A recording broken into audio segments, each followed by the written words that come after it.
Hello everybody, I'm Rene Ramos, Director of the Lynn and Louis Wolfson II Florida Moving Image Archives, and this is Rewind, the show that looks back on Florida's past with historic film and video. It's time for another trip back into the past, so sit back, relax, and enjoy another episode of Rewind.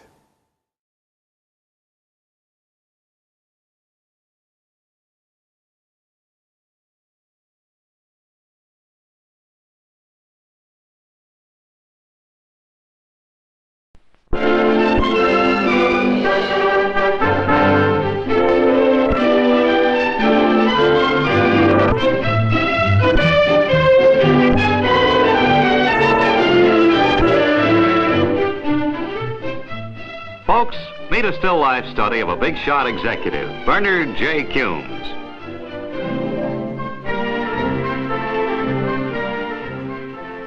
All a man has to do these days is rest his eyes, and mutiny rears its several heads. Usually the leader is the sleeper's wife, but this time the mutineers are vacation shipmates, Betty and Earl Tyson.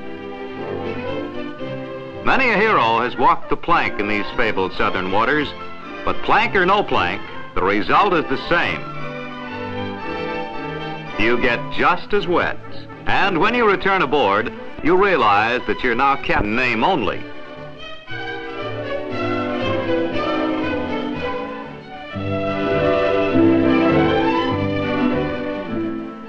For 11 months in the year, Bernie works hard at his business.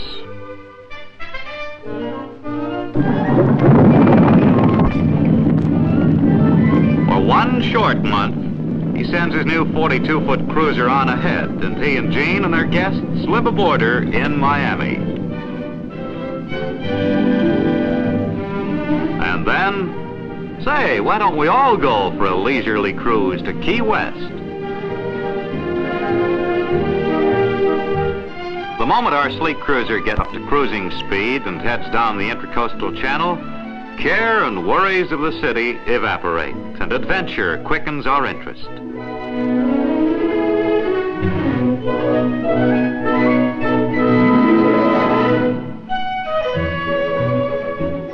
We are in the region of breathtaking deeds.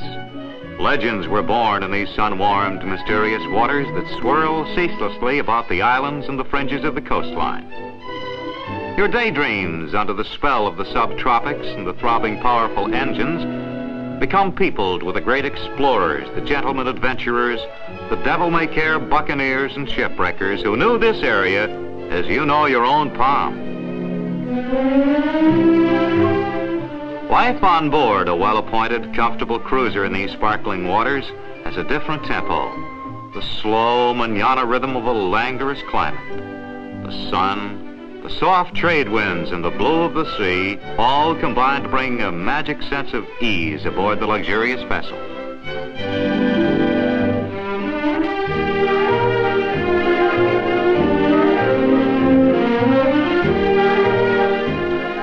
As the captain eases the grayling into Key Largo's yacht basin, the first 40-mile leg of our vacation journey is completed.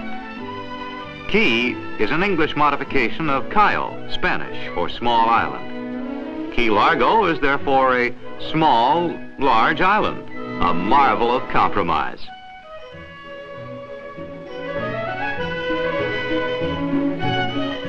New ports of call are exciting, and an anchorage is the milestone that reassures the amateur skipper he's going places. The refreshing pool of the famed Anglers Club on Key Largo calls for a swim for our cruising quartet. There are a variety of fishing camps and resorts among the Keys, but this is a sanctuary deluxe, designed to serve the nation's most distinguished Isaac Waltons, sportsmen in search of the battling bonefish, supreme sailfish, barracuda, marlin, and dolphin. A brisk swim, dinner, and back to the grayling for a restful night.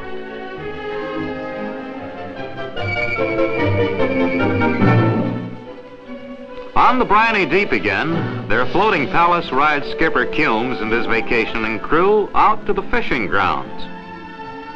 42 feet of gorgeous mahogany scudding through the clear blue-green waters, Propelled by twin 100-horsepower engines, the Grayling hums as she points for the chase.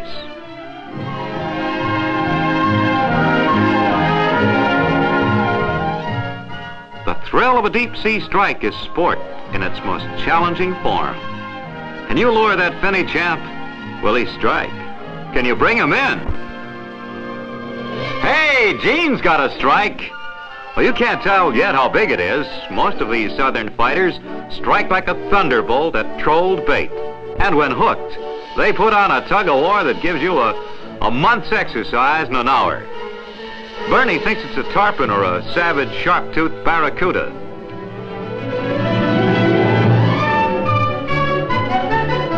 To Gene, it feels like a giant manta, a ferocious deep-sea nightmare that often tows a boat for miles. What is it? A blue marlin? Sailfish? Tuna? Bonefish? No, it's a dolphin, a lightning-fast home run hitter, worth congratulations anytime.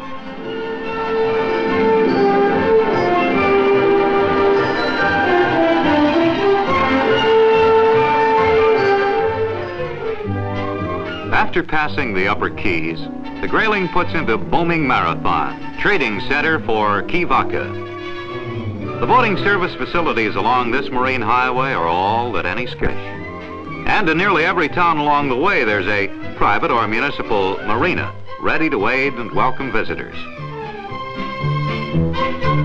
And we're in the mood to be welcomed, for we haven't been at sea long enough to lose the urge to stretch our legs and see the local sights.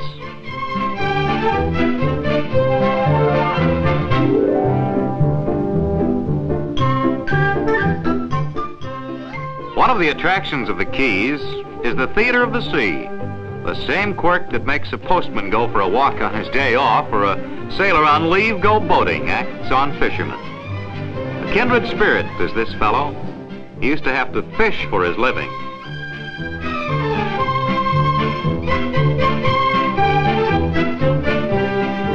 But now he has a soft touch, a few tricks, and presto, fish for dinner.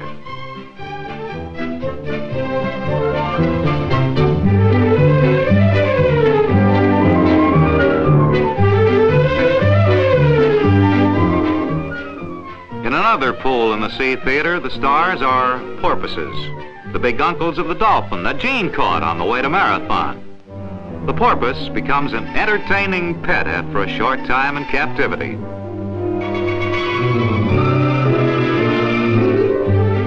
Unlike the mercenary sea lions and seals, porpoises will perform without rewards of fish after each trick. Between feedings, they get just as much fun playing with an old rag.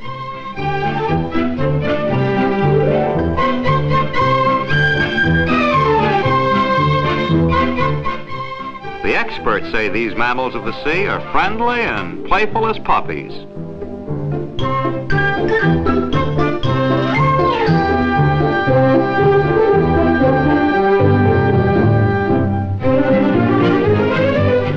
A tasty morsel held over 15 feet above the water level. Can he make it?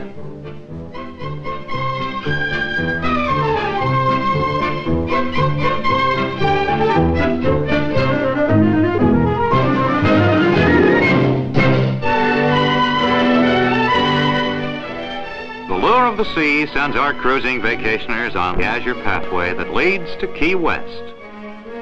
2 miles out of Marathon, the Grayling crosses the chain of keys onto the graceful structure of the 7-mile bridge and into the Atlantic Ocean.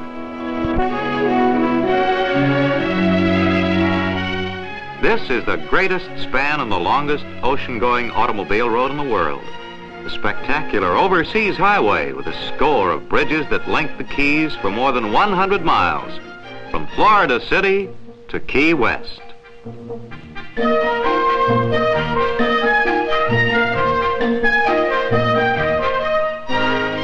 From here on, our course will run through the open waters of the Gulf Stream. One fine day, Earl Tutton declared he was tired of looking down on fish. He wanted to meet them in their own backyard. And Earl is a friendly chap, and he hopes the fish will see things the same way. especially the scaly creatures weighing more than he does.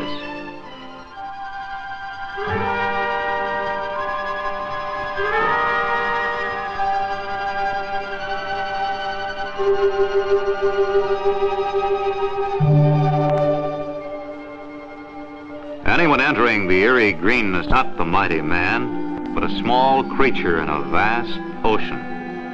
A silent world where a tank of air and a spear gun are all that link him to his own domain.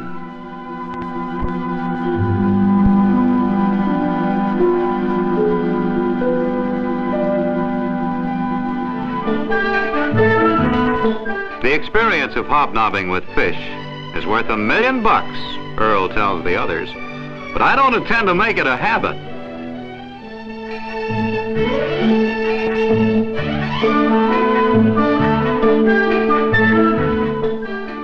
Swimming through Earl's dreams are rainbow-colored cow pilots, four-eyed blue squirrelfish, and flying robins that walk on their ventral fins through an undergrowth of coral. Fishing boats loaded with Spanish mackerel and kingfish become more numerous as we near Key West. There are many unique sights in our southernmost city, and among them are the turtle crawls and factory. Turtle boats cruise as far away as the coast of Honduras with their catch of these sea monsters weighing from 200 to 600 pounds.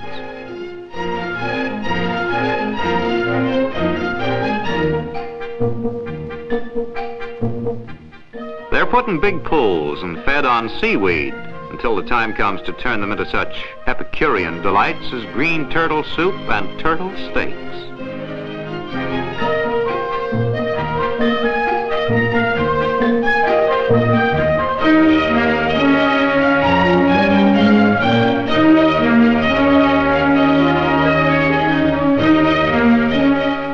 Did you ever try a turtle steak? Neither had Jean and Betty until now.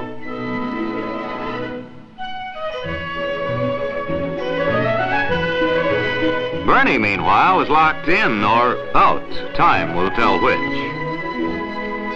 Throughout our journey aboard Bernie's luxurious cruiser, the wives turned out the delicious meals that kept the men purring. Why doesn't somebody let the man out? After all, he's the captain. Oh, he wanted to get into the shower.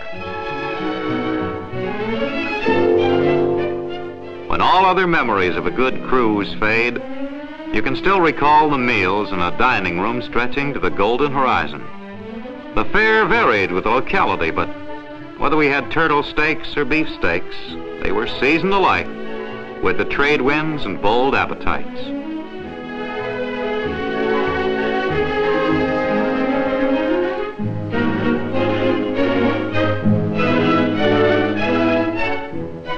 Another cup of Joe, sailor? The pie of Key West is key lime pie, so naturally, apple pie is served. The first week ends with dinner on the Flying Bridge. What's our course for the next 3 weeks? This is the southernmost real estate in these United States. Beyond this ancient seawall stretch 90 miles of Gulf Stream, and then Havana.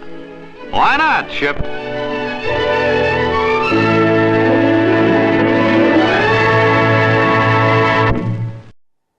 It's time for a break. Don't go away. We'll be back with more Rewind in just a moment.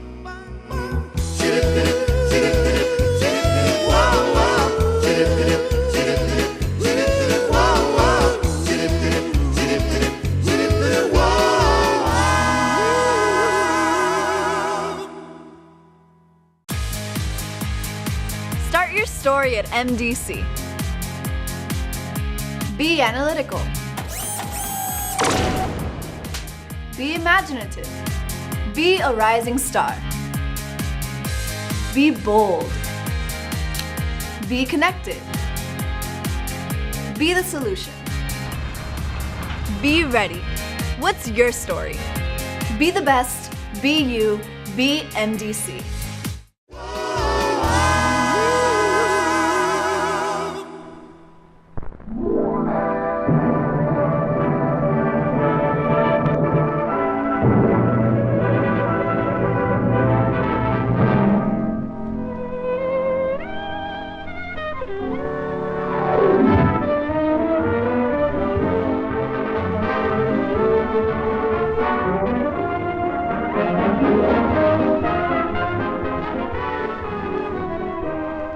On the sunny east coast of Florida, 18 miles south of historic St. Augustine on the Holiday Highway, one finds the world's only oceanarium. In its huge tanks, the marvels and mysteries of ocean life are brought within the observation of the visitor. Marine studios play host to tens of thousands of tourists who come to see what goes on in the ocean depths.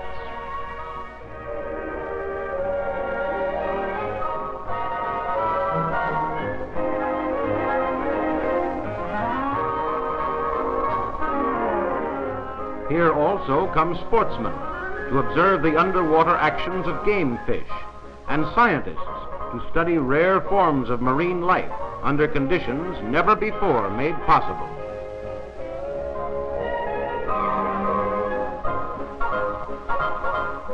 "5 million gallons of filtered seawater are pumped daily through the oceanarium, for within it are concentrations of sea life found nowhere else on Earth.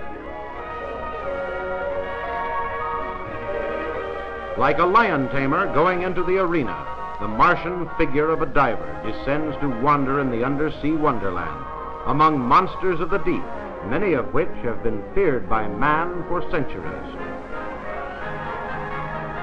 Numerous portholes provide a sea bottom view of what goes on underwater.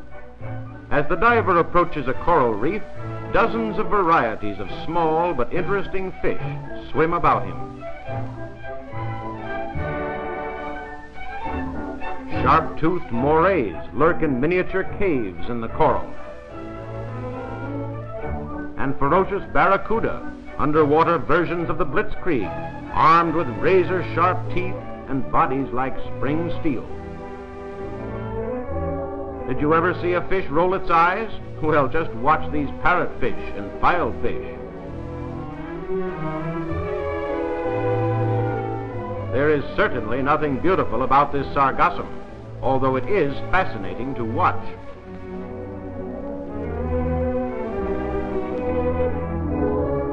As for this scorpion fish, well, form your own opinion. But this black angel fish is really a thing of beauty, as are many of the other varieties. Particularly this black and gold colored rock beauty. Like a colorful flower blossoming on the ocean bottom, the sea anemones spread their tentacles quite innocently until some small sea creature comes within reach. The victim is then killed by the stinging tentacles, which slowly close around it as the anemone enjoys another meal.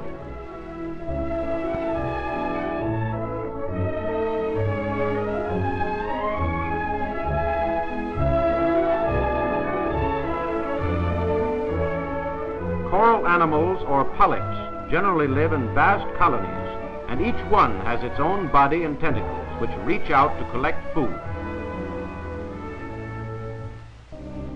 The octopus, one of the most loathsome of all sea creatures, has 8 snaky arms attached to its shapeless body, which provide its means of locomotion.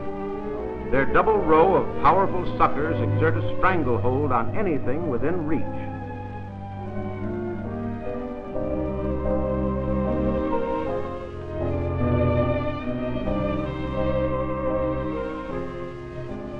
They can change color quickly to conform to that of the rocks to which they move.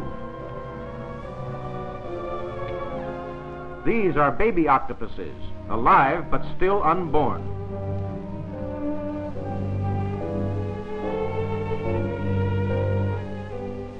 A large number of sharks make their home in the oceanarium. Notice the suckerfish, or remora, attached to the belly of this shark. Tarpon, silver king to every big game fisherman, are rarely kept in captivity, but seem content in this environment.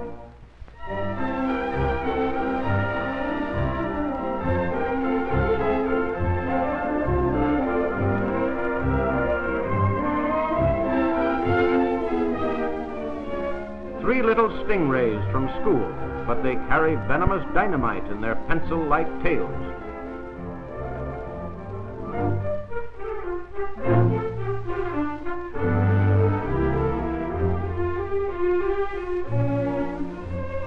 Here are to be seen the only captive porpoises in the world. And here is a particularly rare sight, a mama porpoise with her 5-week-old baby who was born in the pool, swimming with her.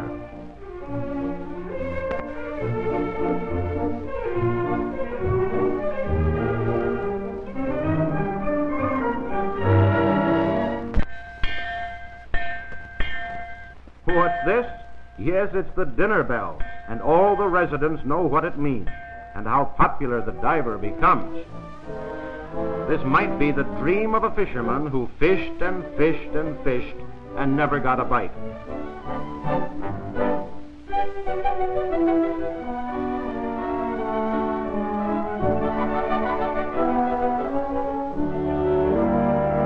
The diver's feed box is a heavy wire basket, heavy enough to stay on the bottom and to protect its contents.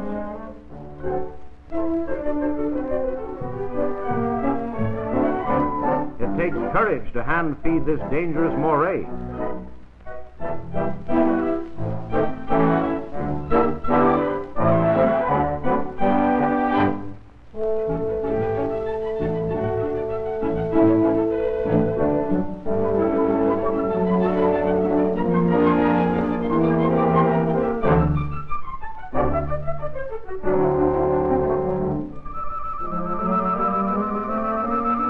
Moving on to bigger and more spectacular creatures, the diver is gracefully circled by a sea lion.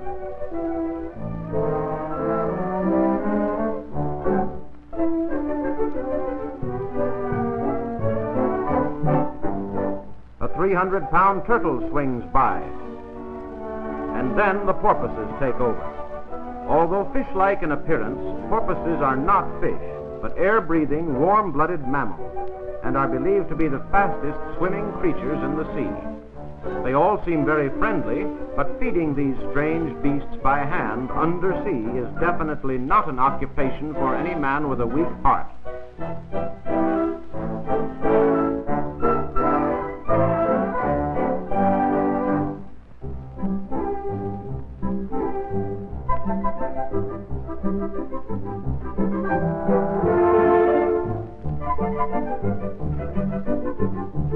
Some of the denizens of this saltwater wonderland take a little forced persuasion to be hand-fed, like this big tropical crawfish, for example.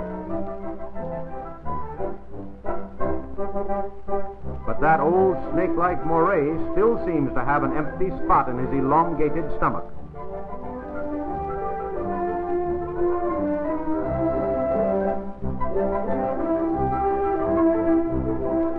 The porpoises, however, have only just begun to do their stuff. Playful, spectacular, and tireless as they appear in their swimming, and great travelers as they are, these 500-pound mammals of the sea can perform truly amazing feats of leaping out of the water.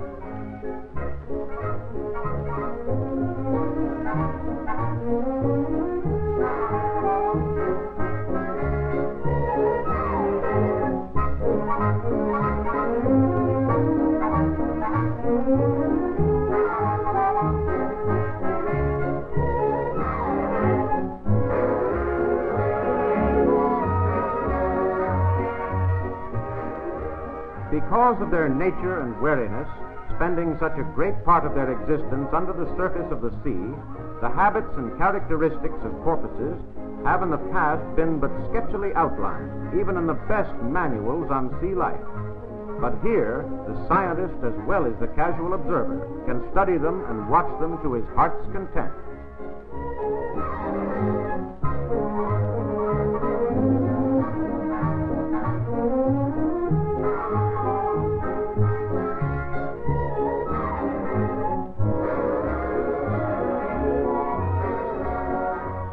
Yes, the surface of the sea may be transparent, but there's a lot going on beneath the surface about which we still know little or nothing.